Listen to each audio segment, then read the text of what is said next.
Praise the Lord. கர்த்தர் மையப்படுவதாக. இந்த புதிய நாளிலே ஒரு புதிய லோக சுவார்த்தையின் மூலமாக உங்களை சந்திப்பதிலே மிகுந்த மகிழ்ச்சி அடைகிறோம். இந்த நாளிலே ஒரு வசனத்தை உங்களுக்கு சொல்லி ஜெபிக்க விரும்புகிறேன். மத்தேயு சுவிசேஷம் 16ஆம் அதிகாரம் 16ஆம் வசனம் 17ஆம் வசனம்.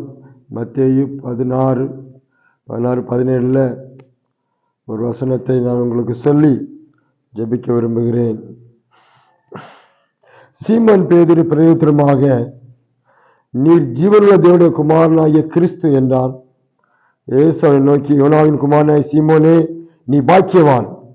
மாமிசம் இரத்தம் இதை உனக்கு வெளிப்படுத்தவில்லை, பரலோகத்தில் இருக்கிற என் பிதா இதை உனக்கு வெளிப்படுத்தினார் என்றார். பாருங்க, இங்கே நீ பாக்கியவான், யோனாவின் குமாரனாகிய சீமோன் நீ பாக்கியவான் என்று இயேசு சொன்னார். இந்த அருமையான வேளையிலே இந்த மத்தேயு சுவிசேஷத்திலே இந்த காரியம் இங்கே குறிப்பிடப்பட்டுள்ளது.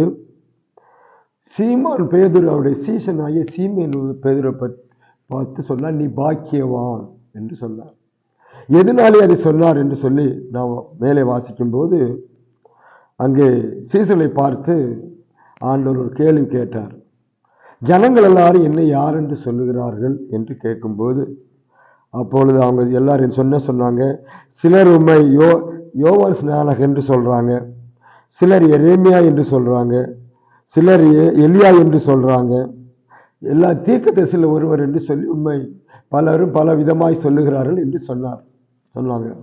உடனே ஆண்டவர் கேட்டார், சரி அவங்க சொன்னதெல்லாம் போட்டோம், நீங்க என்ன யார் என்று நினைக்கிறீர்கள் என்று கேட்டார். அப்பொழுது எல்லா சீசனும் அமைதியா இருக்க பேதுரு பேச ஆரம்பித்தான். ஏனென்றால் அவன் எல்லாத்துக்கும் முந்திரி கொட்டை போல பேசுவார். எல்லாம் ஃபர்ஸ்ட்ல வர்றது அவர் தான். கடலில் இறங்கணும்னா இறங்குவார், கேள்வி கேட்கணும் கேட்பார், எல்லாமே முதல்ல அவர் செய்யறதுனால அவர் தான் டக்குன்னு சொன்னாரு. என்ன சொன்னார்? நீங்க அந்த வசனம் தான் இங்க வாசிக்கிறோம். அது என்ன சொல்றாருன்னா, நீர் ஜீவனுள்ள தேவனுடைய குமாரனாகிய கிறிஸ்து என்ற ஒரு காரியத்தை சொல்றார். அப்போ ஒரு பெரிய வெளிப்பாட்டை இந்த பேதுரு பெற்றிருந்தான்.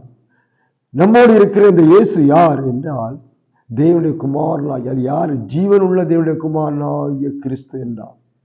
சோ இந்த வெளிப்பாட்டை இயேசு கேட்ட உடனே பாருங்க, அப்பதான் சொல்றாரு, யோனாவின் குமாரனாகிய சீமோனே, நீ பாக்கியவான். மாமிசம் இரத்தம் இதை உனக்கு வெளிப்படுத்தல. யார் வெளிப்படுத்தினா? பரலோகத்தில் இருக்கிற பிதா இதை உனக்கு வெளிப்படுத்தினார் என்றார். சோ ஒரு பெரிய வெளிப்பாடு பரலோகத்தினுடைய ஆண்டவரிலிருந்து பற்றிக்கொண்ட அந்த வெளிப்பாடு என்னன்னா, இந்த இயேசுவை குறித்த வெளிப்பாடு. இயேசு யார்? இயேசு எப்படிப்பட்டவர்? இயேசு எப்படி வந்தார்? இந்த உலகத்தில் ஏன் வந்தார் என்பதை இந்த பேதுரு அறிந்து கொண்டார். அவனுக்கு கொடுக்கப்பட்ட வெளிப்பாடு வித்தியாசமான வெளிப்பாடு. அருமையானவர்களே, இந்த நாளிலும் நாம் இயேசுவை யார் என்று நினைத்து கொண்டிருக்கிறோம். இயேசுவை நம்முடைய வாழ்க்கையில அவர் எப்படிப்பட்டவர் சகோதரர், அவரை குறித்து நம்ம வைத்திருக்கிற வெளிப்பாடு என்ன என்பதுதான் மிக முக்கியமான ஒரு காரியம். எல்லாரும் ஒரு விதமா சொல்லுவாங்க, கிறிஸ்தவத்தை தோற்றுவித்தவர், புத்த மதத்தை தோற்றுவித்தவர், அப்போ முஸ்லிம் மதத்தை தோற்றுவித்தவர் என்று சொல்லி ஒரு ஆளுக்கு ஒரு பேர் போடுவாங்க. அதே போல இயேசு தான் கிறிஸ்தவத்தை தோற்றுவித்தாரு அப்படின்னு சொல்லுவாங்க. அங்கே கிறிஸ்தவ மதம்ங்கிற ஒரு மதம் கிடையாது, அதை தோற்றுவிக்க ஆளும் தேவை கிடையாது சோதரம். ஏனென்றால் அதே போல ஒரு மதமாய் மாற்றி வைத்திருக்கிறார்கள். இது மதம் அல்ல. அப்போ ஒரு பெரிய வெளிப்பாடு இந்த பேதுருக்கு உருவானது. எப்படி அந்த வெளிப்பாட்டால வந்த ஆசீர்வாதம் என்ன? அந்த ஆசீர்வாதம், நீ பாக்கியவான் என்று சொன்னார். பாருங்க, நம்ம நிறைய பேர் சொல்லுவோம், நேற்று கடந்த நாட்குள்ள பாக்கியவான் பற்றி தான் பார்த்தோம். அந்த பாக்கியவான் என்று சொல்லி உலகத்துல சொன்னாலும் பாருங்க, உண்மையான பாக்கியவான் இங்கே தேவனை அறிகிற அறிவின் மூலமாய் கிடைக்கிறது. புத்தன் இயேசு காந்தி பிறந்தது பூமியில் எதற்காக சொல்லி பாட்டெல்லாம் பாடுவாங்க.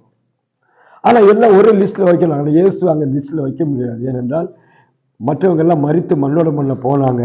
ஆனா இயேசு ஒருவர் இன்றைக்கு ஜீவனோடு இருக்கிறார். ஜீவனுள்ள தேவனை மரித்தோரோடு நம்ம இணைக்க முடியாது. அது ரொம்ப முக்கியமானது. அப்போ இந்த வெளிப்பாடு, இயேசு உயிரோடு இருக்கிறவர், இயேசு ரட்சிக்க வந்தவர், இயேசு ஜீவனுள்ள குமாரனாகிய கிறிஸ்துங்கிற வெளிப்பாடு தான் இந்த பேதுருவை பாக்கியவான் என்று சொல்ல வைத்தது. இயேசு சொல்றார், நீ பாக்கியவான், உனக்கு இந்த வெளிப்பாடு கிடைச்சிருக்குது. எத்தனையோ ஜனங்களுக்கு கிடைக்கல. இன்னும் எத்தனையோ 2000 வருஷமா பாருங்க, இன்னும் 2000 வருஷமா இயேசு யாருன்னே தெரியல, சொன்னா புரியல. அப்படிப்பட்ட ஒரு சூழ்நிலையில அந்த நாட்களிலே கூட இருந்த ஒரு பேதுருக்கு கிடைத்த வெளிப்பாடு, அவன் மாமிசமும் ரத்தம் அவனுக்கு அதை வெளிப்படுத்தவில்லை என்று சொல்லப்பட்டது. இன்னைக்கு நான் உங்களை பார்த்து கேட்கிறேன், இயேசு குறித்து உங்க வெளிப்பாடு என்ன? நாம் இயேசுவை யார் என்று நினைக்கிறோம்? 99 சங்கீதத்தில் சொல்லப்பட்டிருக்கிறது, அவன் நாமத்தை அறிந்திருக்கிறபடியால் அவனை உயர்ந்த அடைக்கலத்திலே வைப்பேன். அந்த நாமத்தை அறிகிற அறிவு, தேவனை பற்றி அறிகிற அறிவு தான் நம்மை அவரோடு இணைக்கிறது, அவரது ஆசீர்வாதத்தை பெற்றுக் கொள்ளுகிறது. இந்த பேதுருக்கு அப்படிப்பட்டதா பாருங்க. கடல்ல நடக்கிறதுக்கு, கடல்ல இயேசு நடந்து வந்தாரு, எல்லாரும் பயந்துட்டாங்க. அப்ப இவன் சொல்றான், ஆண்டவரே நீர் தான் உண்மைன்னா என்னை நடக்க வைங்கன்னு சொன்னான். அப்பொழுது இயேசு சரிடா நடந்து வான்னு சொன்னாரு. அப்ப இயேசுவை பார்த்து கொண்டே நடந்து வந்தான். பாருங்க, அவ்வளவு பெரிய விசுவாசம், அவ்வளவு நம்பிக்கை. இயேசு யார் என்பதில் நமக்கு ஆசீர்வாதம் அடங்கி இருக்குது. இயேசு யார் என்பதை நீங்க புரிந்துள்ளதான் உங்களுக்கு உள்ள ஆசீர்வாதம், உங்களுக்கு வர வேண்டிய எல்லா காரியங்கள், உங்களுடைய காரியங்கள் எல்லாம் அந்த அறிவில் அடங்கி இருக்கு. இன்னைக்கு இயேசு யார் என்று நினைக்கிறீர்கள்?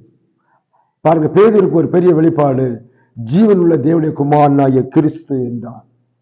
இன்றைக்கும் அப்படிப்பட்ட ஒரு பெரிய வெளிப்பாடு உங்களுக்கு இருக்குமானால் அந்த ஆண்டவர் உங்களை பாக்கியவான் என்று சொல்லுவார், ஆசீர்வதிக்கப்பட்டவர் என்று சொல்லுவார். ஏனென்றால் ஆசீர்வாதம் அந்த வெளிப்பாடுல தான் ஆரம்பிக்குது. இன்னைக்கு எல்லாரும் சாதாரண மனுஷன் தான் நினைக்கிறாங்க. இயேசுவை எப்படி நினைக்கிறாங்க தெரியுமா? சாதாரண மனுஷன் இல்ல, உலகத்தை படைத்த சர்வ வல்லமுள்ளவர் உண்டு, ஜீவனுள்ள தேவனுடைய குமாரன் என்று சொல்லி, தி சன் ஆஃப் காட், சோத்திரம், கிறிஸ்து என்று சொல்லி அங்க சொல்லப்பட்டிருக்குது. தேவனுடைய வார்த்தை என்று சொல்லப்பட்டிருக்குது. ஆதியிலே வார்த்தை இருந்தது, அந்த வார்த்தை தேவனானது, அந்த வார்த்தை தேவனத்தில் இருந்தது, அந்த வார்த்தை மாமிசமாகி இந்த உலகத்தில் இறங்கி வந்ததுங்கிறத அறிந்திருந்தபடினாலே அவனை பாக்கியமானே சொன்னார். இன்றைக்கும் நாமும் எந்த அளவுக்கு இயேசு அறிந்திருக்கிறோமோ அந்த அளவுக்கு உங்களுக்கு பாக்கியத்தையும் ஆசீர்வாதத்தையும் உங்கள் காரியங்களை செய்ய இயேசு வல்லவராயிருக்கிறார். அவர் இந்த காரியத்தை செய்ய முடியும்னு நினைக்கிறீங்களா? அப்படிதான் அவர் செய்வார்.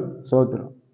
ஒருத்தன் கத்துறான், கூப்பிடுறான், ஓ தாவீதின் குமாரனே எனக்கு இறங்கும். ஒரு குருடை பயங்கரமா கத்தி கூப்பிட்டுட்டே இருக்கிறான், எல்லாரும் அதட்டுறாங்க.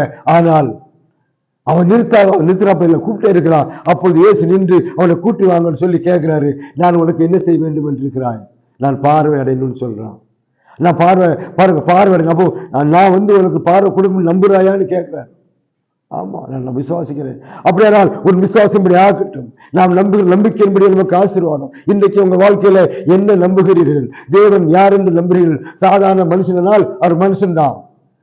ஜீவன் தேவனுடைய குமாரனாகிய கிறிஸ்து என்றால் கிறிஸ்து உங்க வாழ்க்கையை அற்புதத்தை செய்யவர். அவர் அந்த கிறிஸ்து மரித்தோரை எழுப்பினவர், அற்புதங்களை செய்தவர், நோயாளிகளை குணமாக்கினவர், 38 வருஷம் படுக்கையா இருந்தவனை எழும்பி நடக்க செய்தவர், மரித்து 4 நாளில் ராசர்கள் எழுப்பினவர். அந்த மாதிரி ஒரு நம்பிக்கையும் விசுவாசமும் ஒரு அறிவும் இயேசுபடி இருக்குமானால் நீங்கள் பாக்கியவான்களாயிருப்பீர்கள். இந்த அருமையான காலவேளையிலே கர்த்தர் உங்களை பாக்கியவான் என்று சொல்லத்தக்கதாக தேவனை அறிகிற அறிவு உங்களுக்கு இருக்கட்டும். அப்படி இல்லை என்றால் இந்த நாட்களிலே கேளுங்கள், கர்த்தர் உங்களுக்கு தம்மை வெளிப்படுத்துவார், அவர் உங்களுக்கு வெளிப்படுத்துவார். உங்களுக்காக நான் ஜெபிக்கிறேன். பரலோகத்தின் பிதாவே, இந்த அருமையான ஆண்டவரே காலை வேளைக்காக நன்றி செலுத்துகிறோம். இந்த பிள்ளைகள் இந்த புது நாளிலே ஒரு ஆசீர்வாதத்தை பெற்றுக் கொள்ளட்டும். நீர் யார் என்பதை அறிந்து கொள்ளட்டும். ஆண்டவரே, பேதுருக்கு வெளிப்படுத்தின அந்த வெளிப்பாடு இன்றைக்கு இந்த வசனத்தை கேட்கிற பார்க்கிற மக்களுக்கு உண்டாகும்படி செபிக்கிறேன். இயேசுவின் நாமத்தினாலே ஒரு அற்புதங்கள் வாழ்க்கையில நடப்பதாக இந்த நேம் ஆஃப் ஜீசஸ் லார்ட், அற்புதங்கள் அடையாளங்களையும் இந்த பிள்ளைகள் காணும்படி ஒரு வெளிப்பாட்டை கொடுங்க. ஆண்டவரே, ஆண்டவரே உமக்கு ஸ்தோத்திரம். அந்த வெளிப்பாட்டின் மூலமாய் இந்த பிள்ளைகள் ஆசீர்வாதத்தை பெற்றுக் கொள்ளட்டும், நாமத்தை மகிமைப்படுத்தும். இயேசுவின் நாமத்தில் ஜெபிக்கிறோம் பிதாவே, ஆமென். கர்த்தர் தாமே உங்களை இன்றைக்கு ஆசீர்வதிப்பாராக. நீங்கள் கர்த்தரை அறிவிலே வளர்ந்து வாருங்கள், வேதத்தை படியுங்கள். அவர் அறிவுதான் பேதுருவை போல ஒரு வார்த்தை சொல்லுங்கள். கர்த்தர் உங்களை பாக்கியங்களாய் மாற்றுவாராக. இன்னும் ஒரு லோக சுவார்த்தை மூலமாய் உங்களை சந்திக்கும் வரையிலும் கர்த்தர் தாமே நம்ம எல்லாரையும் ஆசீர்வதிப்பாராக. ஆமென்.